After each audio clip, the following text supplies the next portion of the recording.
I wanted to give a quick intro on Apexon before getting started there. My name is Girish. I work for Apexon. I lead the workforce management effort for Apexon globally. And I have my colleague Harshil with me. Harshil leads the entire WFM systems, processes, and making sure process runs at an organization level. He makes sure he runs that part of the organization. Uh, coming, I come with 21 years of experience. I did workforce management overall. I worked with companies like IBM and Mindtree before joining Apexon. I joined Apexon early 2022. So let me get started. Actually, if you can just go to the next. So this is how Apexon formed. Okay, I always think workforce management at the IT industry, which I'm referring to, obviously at a global level, if you look at workforce management, there's a BPO side of it, there's a IT side of it. In my view, IT side also, it has got a three variations, right? Any company which is less than 10,000 headcount has got a different operating level in terms of handling workforce management. Anybody who is 50,000 kind of a 25, 50,000 headcount organization got a different operating level. And obviously, biggies like Infosys, Wipro, and they have a different operating model, right? I fall under a smaller organization, which is less than 10,000 headcount. Okay, we operate at 7,000 headcount right now together. So how Apexon idea happened, this is basically merger of 5 organization coming together, right? When I was in discussion with Apexon, one of the founders, and he said, "Hey, we are Goldman Sachs is coming and binding these organization as an investor, and we have got 5 companies together, and we are going to make one organization, and we wanted somebody to lead workforce management." I said I was in Mindtree that time, and we had all the systems, processes, everything. And I was thinking, how do I should I take it up or not to take it up, right? You have to start ground up, obviously. Everything has to be ground up. Then what happened? Then I took up this, and initially there is InfoStretch company, and these are all founder-driven companies. Okay, all 5 companies are founder-driven companies. Came together, Goldman Sachs funded, and it became Apexon. So all of them, when we started merging each of the organizations, I'll tell you that is a fun time, right? Everybody is founder-driven organization, and they have their own specifications. Everybody was working on each of their tools, each of their processes, right? When I came and said, "Hey, let's look at what it is," and for me, I was looking at. I have to go back about 15 years back in my career and look at the basics, right? Right? We all talked about AI and all that. Then when I took up this opportunity, I didn't had anything in my mind. Just get demand and supply in place. I don't know when in our first meeting, I remember my CEO telling me, "Hey Girish, now you have so many resources with you and so much of bench available with you. Why don't you start cross leveraging and give people an opportunity?" I said, "Okay." I don't know what the demand is. I didn't know what the supply is. That's my basic problem. Right? All companies were working on their Excel sheets. Especially one of Technosoft was one of the organization which I asked him when the person who was managing it, I asked, "Hey, give me your demand data."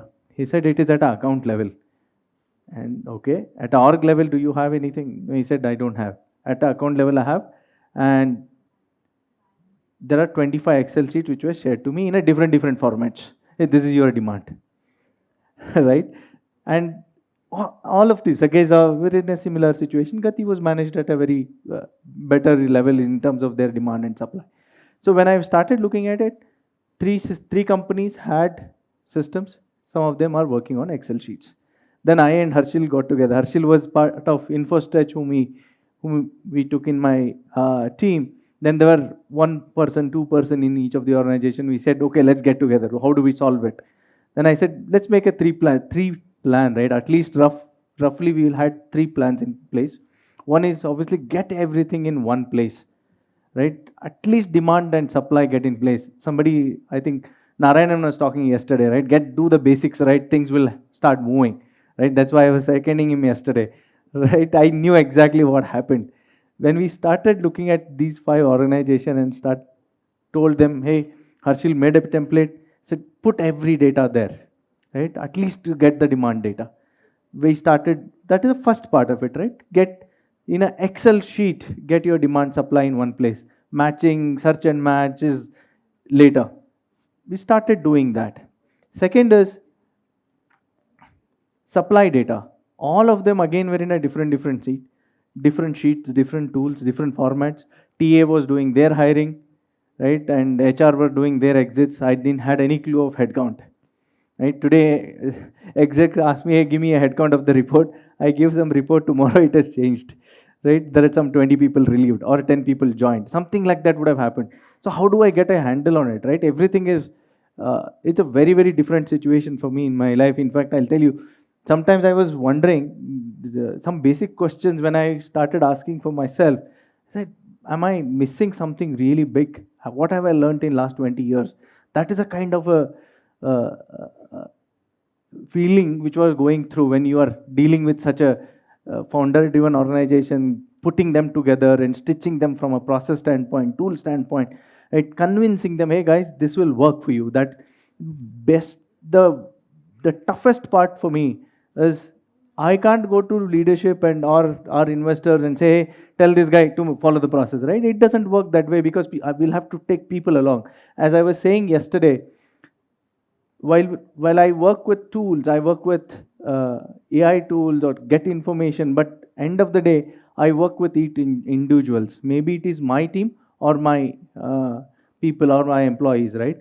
So if they start feeling that I'm not getting an opportunity in this organization, obviously my attrition will increase, right? There was a fear of that attrition as well when we are doing this.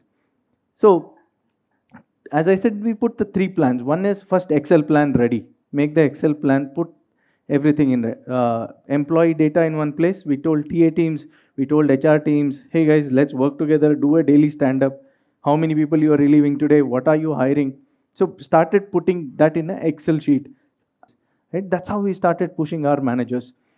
Now we are more or less 90-95% we are there, we are hitting, right? We know exactly where our roll-offs are coming in next 3 months. 1 month we said you have to have 3 months at least, give us the visibility. Then workforce management team can start planning today with no great tools, right? I don't have a great tool available with me today. Forget about AI and all that basic tool. I didn't, I have a very, very basic tool which I can manage. My 40% of my roll-offs move from project to project without a single day on bench, right? That is a value add. I told leadership team that is a value add I brought onto the table, right? Every single resource, about 400, 500 people coming onto bench and staying average days for 15 days and moving on to a project, 400 people into 15 days is basically 250 person months. 250 person month is almost 500,000 of revenue, right? When I was putting that point to leadership, literally leadership said, yes, this is the value add which you have seen from the WMG team, right? So as I'm going back to that point, right? We didn't have big tools, we don't have AI.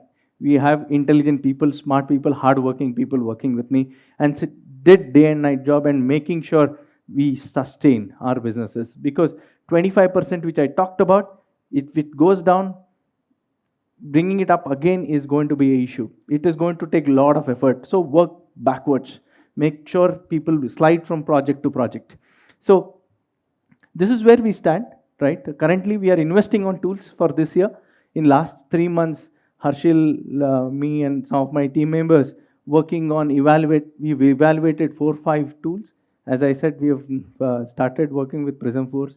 They will start implementing. We will become more effective organization. But expectation is two things, right? From leadership standpoint, which I keep on saying, we impact two lines. One is top line, which is our revenue. Second is bottom line, which is cost. As long as resource management team, workforce management team is conscious about, Harshil, if you can just move on. See this impact, which I wanted to call out from a,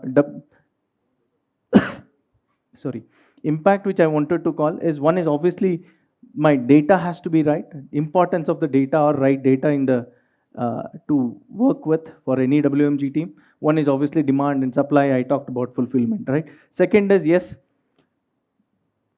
currently the way we are right now is, as I said, we have data in one system. We know that, okay, what is my backlog is today and what is my pipeline. I've started planning for my pipeline and started resourcing for pipeline revenue, right? That's where we moved on. The way we have started with no system, now we have started planning towards pipeline revenue. Sorry. And cost optimization too. One is obviously when we are working with so many companies and coming together, and so many pockets of resources are sitting in each of these buckets, and they are unbilled for whatever reason, right?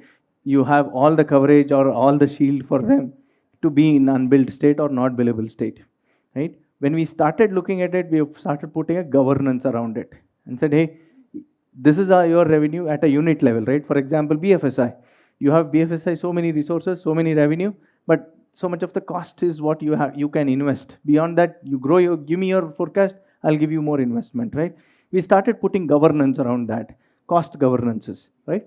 We had I'll give you ballpark number, I can't share the exact number, around 700, 750K of or thousands of dollars of investment or unbilled which was sitting.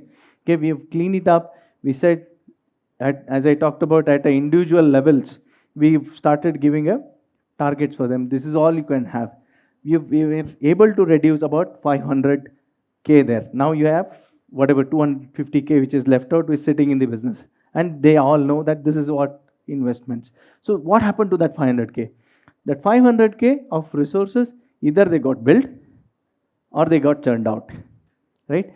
One is the impact which I talked about. One is obviously the sliding of resources, which gave us about $500,000 of dollars. And second thing is this cost reduction of almost $500,000, right? I was, as a consciously we talk, and I encourage all my resource management colleagues, right? Unless we start talking revenue plus cost, right? Then business thinks that, hey, this is my guy who can make things happen for me. I always believe that a business guy is there to run business. For his fulfillment, running that business is my job. If I start telling him, hey, you take this decision, there's a guy, you want to take him, not to take him, it's up to you. But your fulfillment business is my thing. I will take care. You outsourced it to me, I will take care of that. You tell me when is your resource needed, I will fulfill it, right? So these are the two things I just wanted to emphasize on, where we started and where we have landed today. And I'm sure we have planned for next at least 3 years plan we have put in place now, because we have some data to work with. We are doing investments. I'm sure when I talk to you next time, I'm sure I'm going to give you a much more interesting story on how we are progressing. I'll take a pause in case of any questions. Yeah, great to see, a lot of those things echo with the workforce management people who have worked in the founder-led organizations. So I've worked in a couple of them, so I understand what you are talking.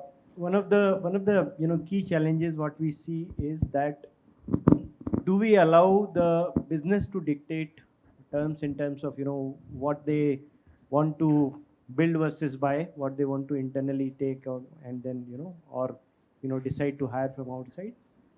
The other way to do it is business just give the requirement to WFM team, and WFM team says we are there, like a main hu na approach, right? We are there, we'll take care of your requirement, you don't need to worry about it, leave it to me, right? So which is the approach you feel is going to work in this kind of environment where you are working? Are you there today in that model, or you want to go there but you are not there yet? Okay. Thanks. Very interesting question, right? So what I always treat as business is my customers, right? If I serve them right, if I give them the right resources, obviously that is going to translate dollars for the organization. From a call standpoint, it is not he taking a call or I am taking a call. When we start working into a rhythm with that unit or for that particular customer or a unit, right?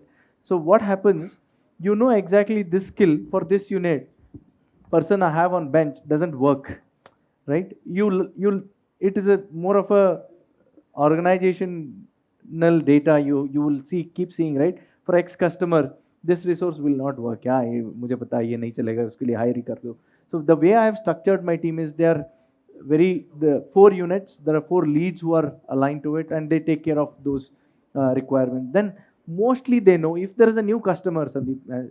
If there is a new customer comes in and there is a requirement, obviously first time, second time we discuss with business, right? Say, hey, this is the guy I have. Do you think it works? Cross skilling works? Or if it's an urgent requirement, we look at some of the contractors also. If not, then hiring. So one thing we have ensured that is we as a WMG team is a resourcing partner for business, right? They don't have to go to multiple teams like, okay, WMG for internal fulfillment, TA for external fulfillment, subcontracting, there is one more team, right? No, it doesn't work that way. It has to be one centralized person who is talking to business, giving them the perspective, and rest is up to his job. He'll have to work with TA team, he'll have to work with subcontracting, hiring team, whatever, right? So if you make it win-win for both, right? Have a discussion through for 3 months, 4 months, you will get a rhythm of what works for this unit, what doesn't work for unit. Take that call accordingly. Thank you. Thank you, Shiva.